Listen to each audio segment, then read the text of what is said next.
वक्रतुंडी महाकाय सूर्यकोटि समप्रभ निर्विघ्नं कुरु मे देव सर्वकार्येषु सर्वदा। सिया राम दोस्तों, भक्ति सागर सोनिका चैनल में आप सबका स्वागत है, जिसमें आज हमारी कथा है उन 4 लोगों पर जिनको माता सीता ने दिया श्राप और वो श्राप आज तक चल रहा है। तो आप कहेंगे ब्राह्मण को या तुलसी को क्यों दिया गया श्राप? तो हम आपको बता दें, जिन्होंने हमारी पीछे वाली कथा नहीं सुनी है, डिस्क्रिप्शन में उसका लिंक दिया गया है कि माता सीता ने पिंडदान किया और उसी के बदले 4 लोगों को श्राप दिया गया और उस श्राप के कारण आज भी वो 4 लोग भुगत रहे हैं अपनी सजा। क्या आपको पता है कि बिहार के गया जी में तुलसी का पौधा आज भी उगता नहीं है और ब्राह्मण कभी संतुष्ट नहीं होता। अब संतुष्ट होता नहीं या लोग करते नहीं, इस बारे में चर्चा फिर करेंगे। फल्गु नदी सिर्फ नाम की नदी है, वहां पर जल नहीं बहता है, जबकि आपने देखा होगा कि बाकी नदियों में जल बहता है लेकिन फल्गु नदी में जल नहीं बहता है। और कौवा हमेशा लड़ झगड़ कर ही खा पाता है। कौवे को छीना छपटी से ही खाना मिलता है मोस्टली। सिर्फ श्राद्ध पक्षी ऐसे होते हैं जहाँ पर कौवे के लिए खाना स्पेशल परोसा जाता है, अदरवाइज वो छीन कर ही लेके जाते हैं।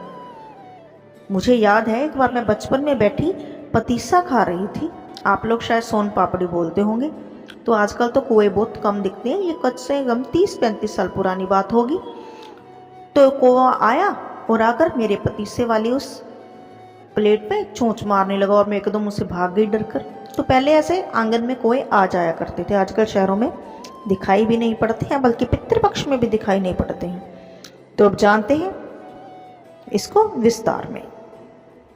वाल्मीकि रामायण के मुताबिक वनवास के दौरान जब भगवान राम लक्ष्मण सीता पितृपक्ष में श्राद्ध करने के लिए बिहार में पहुंचे, गया धाम में पहुंचे, तो श्री राम लक्ष्मण, आपने पीछे वाली कथा में सुना है कि वो सामग्री लेने के लिए गए, समय निकल रहा था तो माता सीता ने पिंडदान कर दिया। क्यों कर दिया और उसके बाद क्या हुआ, वो वीडियो आप डिस्क्रिप्शन में देखिए। जब श्री राम वापिस आए सामग्री लेकर और उन्होंने सबसे पूछा कि क्या पिंडदान हो गया, तो सबने जवाब दे दिया कि नहीं हुआ है। सिर्फ वट वृक्ष ने सत्य बोला कि हाँ जी पिंडदान हो गया है। तो माता सीता ने उनको खुश होकर वरदान दिया कि हे वट वृक्ष जी, हे वट देवता, आपका वट सावित्री व्रत औरतें करेंगी आने वाले समय में, जिससे उनके पति की आयु लंबी होगी।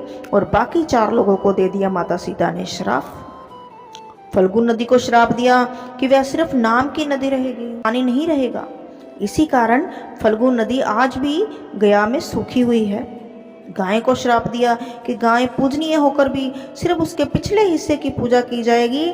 गाय को खाने के लिए बदर बदर भटकना पड़ेगा। आप देख रहे हैं कि आज हमारी गाय माता, जिसमें 33 कोटि देवी देवताओं का वास है, वो दर बदर भटक रही हैं, कूड़े करकट में मुंह मार रही हैं। किस लिए? क्योंकि उनको माता सीता का अभिशाप है।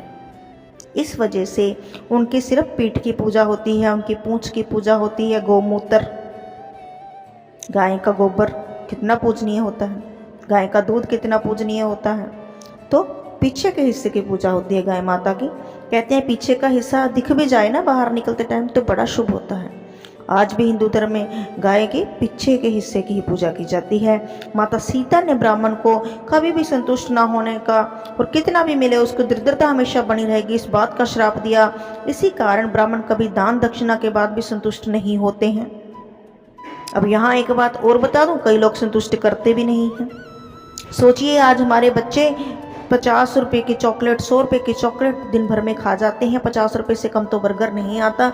लेकिन हमने जब ब्राह्मणों को दान देना होता है, कभी महीने में, 6 महीने में, जब अभी पितृपक्ष चल रहा है, अभी देख लीजिए, अब किसी भी ब्राह्मण को दान देने जाते हैं 10-20 रुपये के ऊपर कभी भी मंदिर में नहीं देकर आते हैं दान के साथ। उसके उलट अगर आप अपने बेटे को, छोटे 8-10 साल के बच्चे को भी कह देना कि बेटा ये टिफिन मंदिर में पहुंचाना है, तो वो बोलेगा 50 रुपये लूँगा, 100 रुपये लूँगा आने जाने के। लेकिन वहाँ पर जो पंडित जी को दान करना है वो 20 रुपये ही करने हैं। इसीलिए तो पितर भी प्रसन्न नहीं हो पाते हैं। पंडित भी बेचारा संतुष्ट होकर क्या करेगा। चलिए इस टॉपिक पर बात फिर करेंगे। अभी के लिए माता सीता ने तुलसी को श्राप दिया कि कभी भी गया के मिट्टी में नहीं उगेगी तुलसी। तो कहा जाता है कि गया जी की जो मिट्टी है उसमें तुलसी का पौधा नहीं फलता है और कोई को हमेशा लड़ झगड़ कर खाने का ही श्राप दिया गया है। कौआ आज भी खाना अकेले नहीं खाता है। दीर्घ आयु का दिया आशीर्वाद माता ने किसको? वट वृक्ष को। उसे लंबी आयु प्राप्त होगी और वह दूसरों को छाया प्रदान करेगा। पतिव्रता स्त्रियां उनका स्मरण करके अपने पति की दीर्घायु की कामना करेंगी।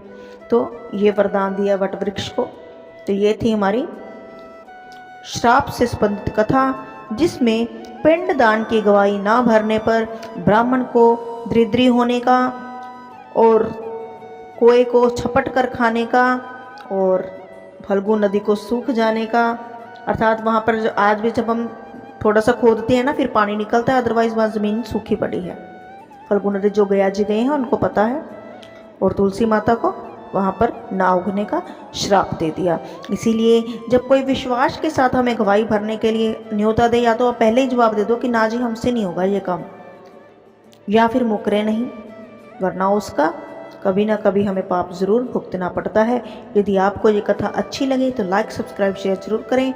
यदि कोई गलती रह गई हो तो क्षमा करें, क्योंकि हम कोई ज्ञानी बाबा नहीं हैं, हमने आपसे पहले भी कहा। धन्यवाद।